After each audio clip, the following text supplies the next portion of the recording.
Every one, mom and the tiny സ്കോട്ട്സിൻ്റെ പുതിയ വീഡിയോയിലേക്ക് എല്ലാവർക്കും സ്വാഗതം.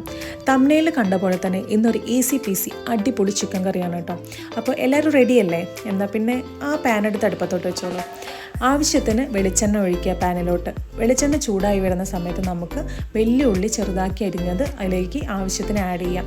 അല്പം ഉപ്പിട്ട് നല്ലപോലെ സോട്ട് ചെയ്തതിന് ശേഷം 2 പച്ചമുളകും ഇഞ്ചി വെളുത്തുള്ളി പേസ്റ്റും ആഡ് ചെയ്തിട്ട് നന്നായിട്ട് വഴറ്റിയെടുക്കുക. നല്ലപോലെ വഴന്നു വന്നു കഴിഞ്ഞാൽ നമുക്ക് ഗ്യാസ് ഒന്ന് സിമ്മിലോട്ടാക്കിയിട്ട് പൊടികൾ ആഡ് ചെയ്യാം.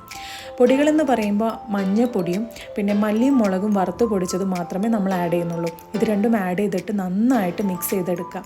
നല്ലപോലെ മിക്സായി കഴിഞ്ഞാൽ നമുക്ക് അതിലേക്ക് തക്കാളി ആഡ് ചെയ്യാം. തക്കാളി ആഡ് ചെയ്ത് നല്ലപോലെ ഒന്ന് ഇളക്കി കൊടുത്തതിന് ശേഷം ഒരു 5 മിനിറ്റ്സ് നമുക്കൊന്ന് അടച്ചു വെക്കണം.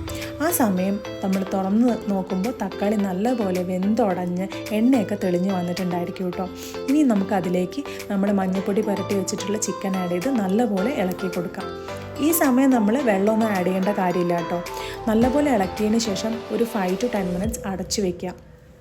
ആ സമയം ചിക്കനിലുള്ള വെള്ളം തന്നെ ഇറങ്ങി വന്നിട്ട് നല്ലപോലെ ആ ഗ്രേവി സെറ്റായിട്ടുണ്ടായിരിക്കും കേട്ടോ. ഇത് കണ്ടില്ലേ, തുറന്ന് നോക്കിയപ്പോൾ ചിക്കനിലുള്ള വെള്ളം ഊറി വന്നിട്ടുള്ള മസാല ഗ്രേവിയാണ് ഇത് കേട്ടോ.